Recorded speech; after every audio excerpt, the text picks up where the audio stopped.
ہزاروں کی تعداد میں عزت ماں بہنوں کی بیٹیوں کی عزت کو تار تار کیا گیا ہے، اور یہی بس نہیں کہ ان بلوائیوں نے، ان بدماشوں نے وہاں جس عورت کو، جس بیٹی کو خوبصورت دیکھا اس کو اغوا کر کے لے گئے۔ پھر کیا ہوا؟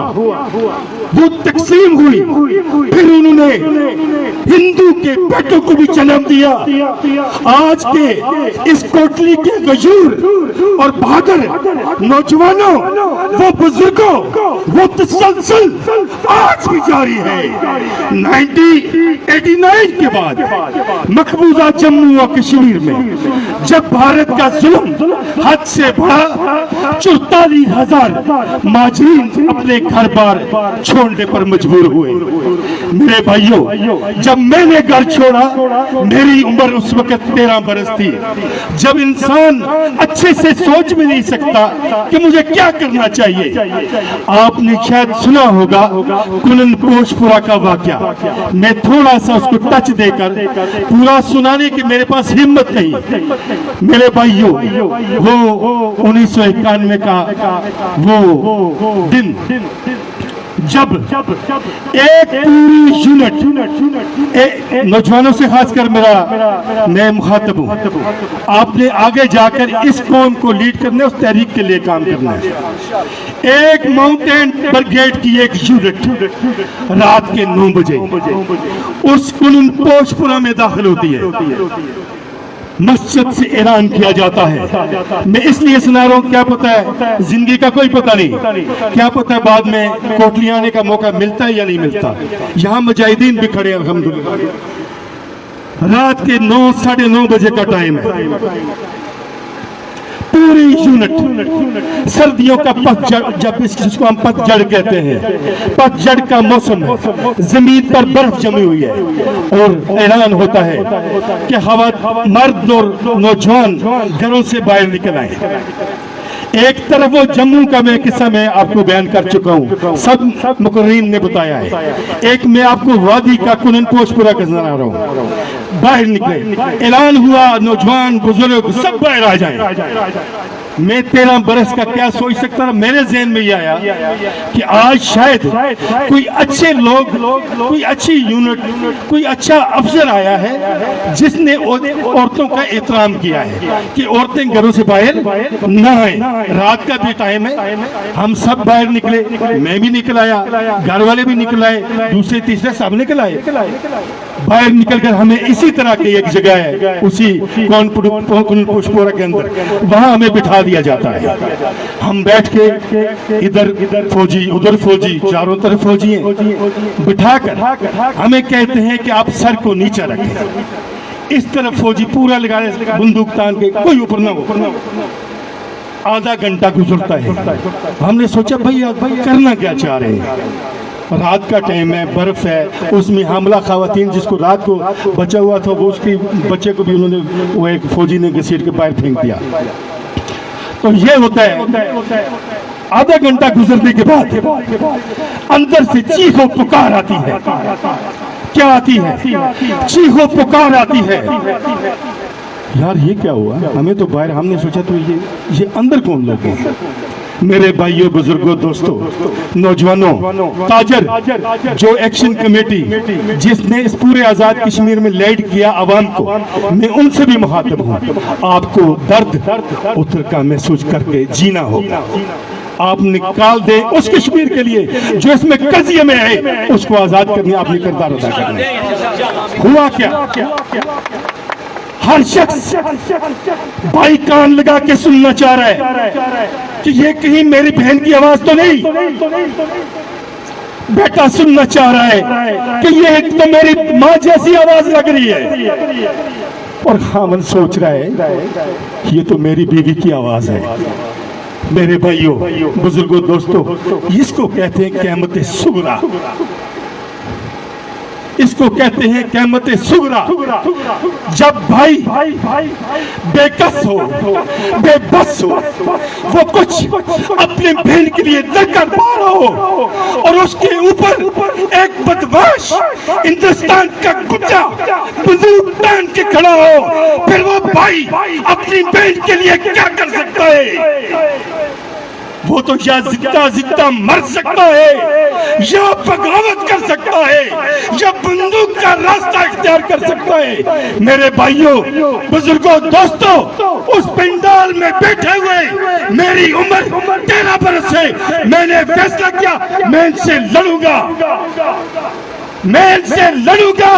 میں نے ہجرت کا راستہ اختیار کیا 13 برس کی عمر میں، 13 برس کی عمر میں ہر مجاہد مقبوضہ جموں و کشمیر سے جو ہجرت کر کے آیا، جس نے اس راستے کو اختیار کیا، میرے بھائیوں، بزرگوں، دوستوں، وہ خوشی سے نہیں آیا، وہ انتقام کی خاطر، وہ ٹریننگ کی خاطر، وہ اسلحہ کی خاطر آزاد کشمیر کا رخ کیا ہے۔ اور ادھر کے مقبوضہ جموں و کشمیر کی ان بہنوں کو آج بھی میں نے کل اپنے بھائی کے ساتھ انٹرویو میں بتایا ہے، یہ میرپور ڈویژن ہو، یہ پنچ ڈویژن ہو، ہمارے آبا و اجداد ادھر بیٹھ کے سنایا کرتے ہیں، وہ غیرت مند مخلوق ہے، وہ غیرت مند مسلمان ہیں۔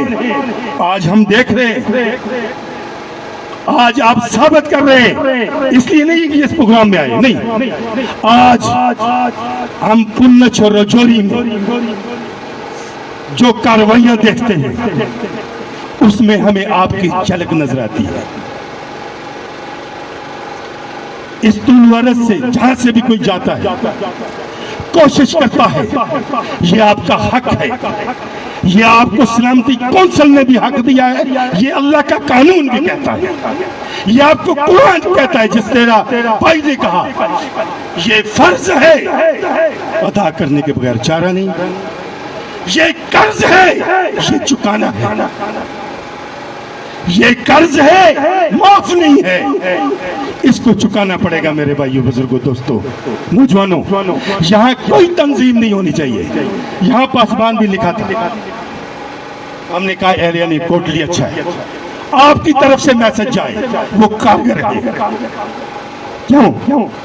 آج مقبوضہ جموں و کشمیر کے قائدین 4000 سے زیادہ وہ ہندوستان کی جیلوں میں ہیں، جس میں ہماری مائیں بہنیں آسیہ اندرابی صاحبہ اور دیگر قائدین ہندوستان کی مختلف جیلوں کے اندر ہیں۔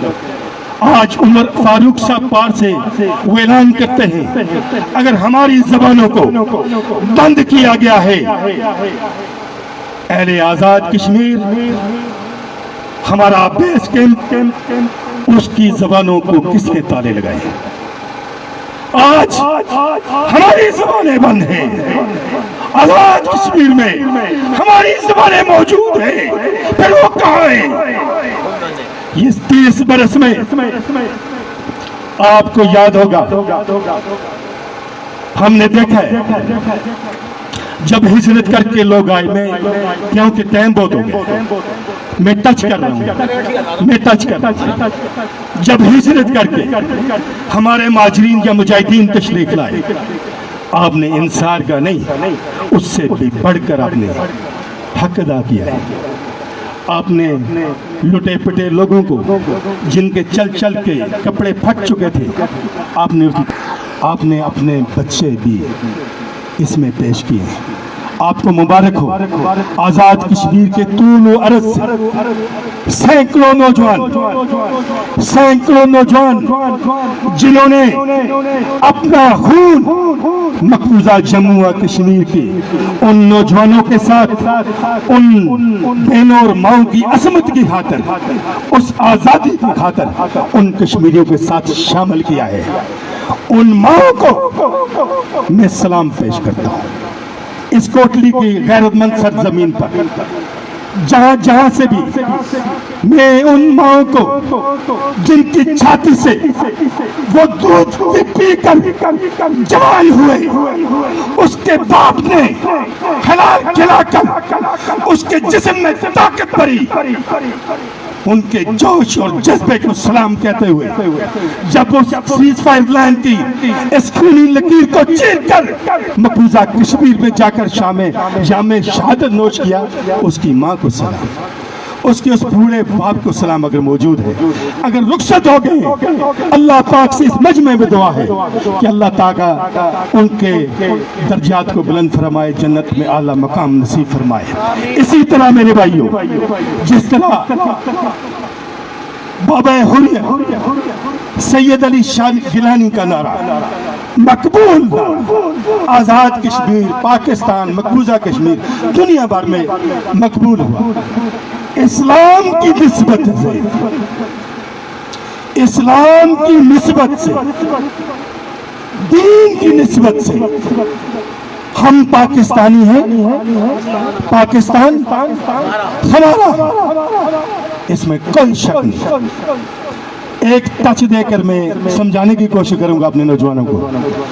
جب برما میں قتل عام ہوتا ہے، طلعت حسین ہمارا ہی ٹی وی اینکر ہے، وہ انٹرویو کرتا ہے جا کر، جب ایک برما سے آ کر وہ سرحد پر پہنچتا ہے، اس نے کہا کیسا محسوس، اس نے کہا میرے ساتھ بہن بھی تھی، ماں تھی، کوئی پتہ نہیں ہے، میری بہن کو اٹھا کے لے گئے، میں جان بچا کے زگ زیگ کر کے اس کشتی سے اس پہ کہیں تیراکی کر کے ادھر ادھر کر کے بنگلہ دیش کی سرحد پر پہنچا ہوں۔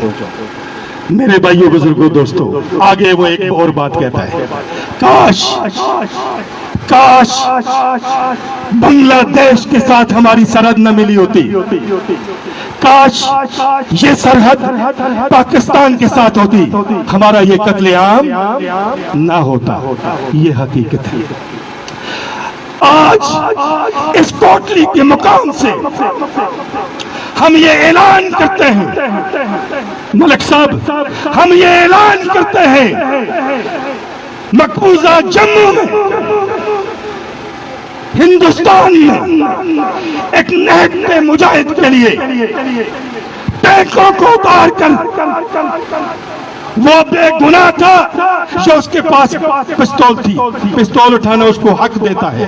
اللہ کا قانون، سلامتی کونسل، ہماری 18 سے زیادہ قراردادیں پاس ہیں جو اقوام متحدہ میں، ٹھیک ہے، ہمیں حق حاصل ہے۔ اس کے اوپر ٹینکوں سے گولہ باری کی ہے اور نہتے مقبوضہ بانڈی پورہ کے اندر، سری نگر کے اندر میزائل مار کر ہماری املاک کو جلایا جا رہا ہے۔ وہ اسرائیل بننے کی کوشش نہ کرے، بھارت اسرائیل بننے کی کوشش نہ کرے۔ اگر ہم حماس بن گئے تو، اگر ہم حزب اللہ بن گئے تو، اگر ہم حوثی بن گئے تو پھر کدھر جاؤ گے؟ ہم چاہتے ہیں اس ریجن کے اندر قتل عام نہ ہو۔ پاکستان ایٹمی پاور، چائنا ایٹمی پاور، ہندوستان ایٹمی پاور، اگر جنگ چھڑ جاتی ہے کیا بچے گا؟